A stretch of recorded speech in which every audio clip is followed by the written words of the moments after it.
back team fight coming out from EDG. With LGD, they are poke central right now. They've got themselves the Zoe, the J, got an advantage, but what are you doing with it? And that's going to be the biggest test, I feel, for LGD in this series. And oh, we're going to have a fight. 2v2 in the bot side. Garvey's in trouble. Flashes away, but one more auto should do the trick. Garvey ticking down, but he survives on barely any HP. But the Q goes through and the feathers pierce his heart. To the World Championship group stage. Yes, it's a completely different roster to what it was, but as an organization, one of the oldest in the entire league with thousands of mid lane threats, he'd be doing very well for himself. I do apologize if you can hear my dog in the background. Millie gets very stressed when things like post happen. Garvey also gets stressed in these situations, as you can see. Completely panics and whiffs in the lane. On the other side, if you're able to get ahead and you get ahead of the curve in terms of power, and you're already at a full item as they're coming up. Early burst damage. You're not necessarily looking even to be the assassin. You're looking to be that crit AD carry. Herald dropped in the mid lane, though. Should give priority to EDG. They're looking for a fight as the Solar Flare goes wide. Flash away from Mako. Now they can get onto the Dragon. Flandre kind of trying to keep everyone away, but LGD are not going down without a fight here. The re-engage, but Chance misses the hook. Going to be rooted up. And Quay, barely any HP to work with as he has to back away from the Dragon. Uniboy gets a trouble bubble in, and health bar's starting to get low on either side. Cult goes in, Chance goes golden, keep himself alive, and it's pure chaos in the Dragon Pit. Garvey trying to survive, but one more auto as he flashes over the wall to keep himself alive. And now Mako on the backside is Cult looking for more, but this Olaf is on a tear. Uniboy under the Dragon, but he's 1 versus 3 and cut down by the Chaos Storm. Dragon goes the way of EDG. They kind of just clean up house after that. Yeah, really, really difficult to win these fights at this point. And let's bear in mind what we talked about earlier. LGD don't actually want a straight up 5v5, and they definitely don't want Uniboy to be caught out without a hope or a prayer here. He's going to try and get away. Has Flash available, but I don't think there's any getaway. Maybe should have just held on to Flash, honestly, because 3v1. On the side of LGD, you need another win condition. Yeah, I mean, even when you just look at the runes, it tells a story. Hang on a second here. Scout's trying to get away with a recall. Chance isn't going to let him, though. The Chaos Storm comes on down, and there's a TP coming through as well. Scout flashes, dodges the hook, keeps himself alive, and gets one in the 1v2. And now Quay, chased out of the fight by Flandre. Cult is here, though, and suddenly the numbers advantage to LGD. But Cult's gone too deep, too fast. Will survive for now. Flandre trying to keep this fight going as Look where everything is in terms of, you know, the minions and the waves. That's gonna, yes, you gain a kill, but you lose one. So it's a 1-for-1 trade, and you lose a OP item. It's not inherently OP, but it adds so much extra room for skill. That needs to win in the early game. They will play fast, and they will win in the early game. This is a team that is incredibly disciplined. Flandre in a 1v1 now with Cult. Does have a lot of sustain, and he's got some support from Mako as well. Everybody arrives, and Viper's there to grab the kill secure. That is questionable at best from Colt. And okay, Viper. I don't know what Garvey was thinking. Your defense of this Baron is effectively all on Uniboy or, you know, Quay getting a steal.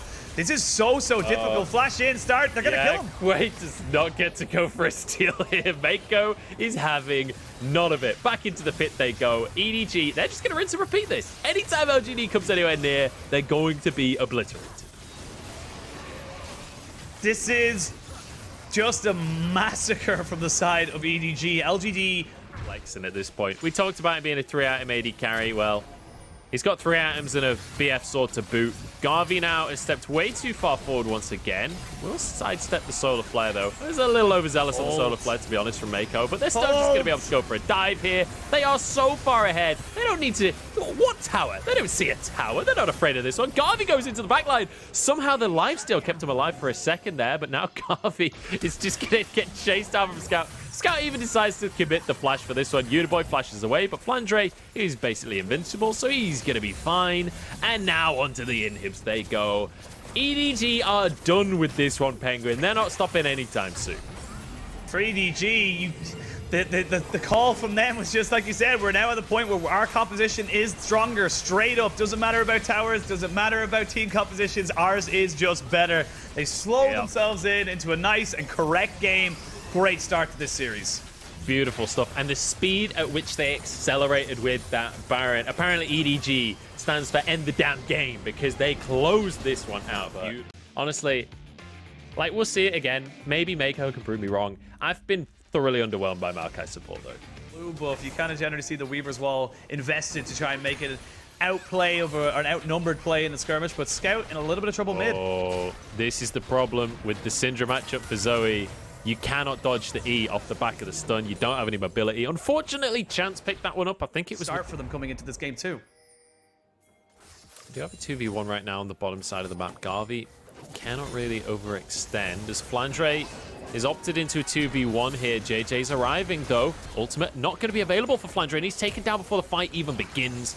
JJ, too late to his own birth, kind of gain control of this game because right now LGD is setting the pace. And this is kind of the question marks, I suppose, we had with EDG and why certain, they were so vastly different in certain casters' eyes. And I have to stop myself as, oh, great steal. Beautiful steal coming on through. Colt is going to get the Herald. He's going to get himself a kill as a bonus on top. He goes down, but he goes down a hero. He'll be saluted by everyone in the LGD fan base. In the meantime, oh no, Viper gets one. How does he pull a kill out in that situation? Garvey's in trouble. In the meantime, Colt is going to get himself a Rift Herald on the top side. Should be able to take a couple of plates at very least. The Root Caller once again. Garvey is a Root Caller magnet. He gets hit every single time. He's going to go down this time. The kill goes the way of Viper. Mako dodges the Swirl Seed, but he's still going to be taken down by Quay, who just hops away with the watch out with the bot lane prio as well. They can just move over to this dragon. This will be their second of the game as well. So LGD, they got themselves a gold. And a big, massive global cooldown not available for the side of EDG. And they position so aggressively. And this is why I was so confused. They're looking for a reset, but sneak it away, but they're forced back out of the play. Sleepy Trouble Bubble in the middle of everyone, but doesn't connect. Smite fight is the case, and it's going to go the way of EDG. First strike of the game for them, and now the fight ensues, but EDG health bar's already low. Garvey jumps onto the backline and finds an assassination. In the meantime, 4 members strong. Knock up across the team here as Quay trying to finish him off. Health bar's dipping down on both sides. The Scout picking up more and more kills. Quay trying to escape, but the speed boost is there. One more Q would do it, and a Trouble Bubble to boot. Unforced errors is Garvey what thinks he can get a couple of hits in, flashes straight on top of him, gets the stun, finishes off the kill. So really, really nicely done. Not just to get a lot of pressure out in terms of zoning, but to follow it up and find a kill for himself. Hook goes through. JJ's fine though. Chance has gone a bit too deep for this one. Garvey now jumps in as well, gets the kill onto JJ. Mako's on one side, Colt's surrounding them in LGD. They are not going to let this game go without a fight. Scout gets one to answer, but it's 2 versus 3 here as Quay tries to find his way in. Colt going to be trying to stop Scout escaping. One more boomerang does the trick, and now Flandre on a blast cone trying to escape for himself. Quay hopping around, chasing him down. I didn't check on the mini-map, and that is why they hard committed to that play. They knew that the super fed from LGD, they did not expect the fact that EDG would just send off Flandre to deal with. Scout survives though. Baron at half HP as Flandre is still heading towards the mid lane. He's nowhere near right now. This has to be a steal basically from JJ. Flashes into the pit, looks for it, won't be able to find it for himself. Colt goes down though. It's 1 for 1 when it comes to the kills, and EDG want to turn this into a fight. Mako gonna go into this one, but the Zhonya's keeping Quay alive for now. Will bounce away from the play, but Chance is gonna be the sacrificial lamb as Garvey and Quay try and escape. Uniboy is off on the side, but Scout is here and he wants the 1v1. Quay will fall as well, and EDG find another fight. That was called. They go to split around the map without teleports available to Flandre, but it ends up working out for them purely because they can get a huge amount of damage onto the carries of LGD just purely from the Baron because it took them so long to take. They bring themselves back in. Now they've got pressure in all 3 lanes. They're going to be able to crack over this inhibitor. He's able to just weave in. Absolutely. It's almost a dance at how beautifully elegant it is, but I can't keep talking because they're going to have a fight. Here we go. Well, Chance is gone. That's one way to start the fight. Garvey has found himself very alone in the world, and there's 2 of them to deal with, so his Q doesn't do as much as he would like. Flandre now in a 1 versus 3, but that's Renekton's comfort zone, all right. Colt is trying to back away from this one. Should be able to enter the game. Look at the CS deficit in that AD carry role. It's almost 100 in favor of Viper. As now they start to siege on the better and more precise game. Garvey trying to see if he can get a push in the mid lane, but I like this from LGD. This isn't sole point. You're not giving up a billion things here, and the trouble bubble. Weaver's wall comes out as well. Just from Scout. Oh my days, what a pick from him. Garvey overextends, and Scout is more than the mid lane. This isn't really bad for LGD right now because the waves are very much an even-Steven setup. We actually see the Weaver's Wall going to be used to try and just dissuade them. This is looking like EDG. They don't really know what they want to go for, the Baron or the fight. Flandre's in, flashes over the wall, gets straight onto Quay. Now the rest of the team comes in. Scout, massive damage across the squad here, but he has to go golden himself. As Colt trying to pressure in the 1v1 here. They're on the wrong sides of the map. LGD have a free ticket to get straight on towards this inhib if they want. They've got minions under the tower, but they've waited too long and they've been cleared by the Super's Viper. Ooh. Incredibly low, but the QSS keeps him alive for now. Scout now with the trouble bubble goes on towards Chance. Garvey's going to try and bully him away. The 1v1 favors Garvey, but he backs off in the end. Can't chase too deep for this one. Scout misses on the trouble bubble.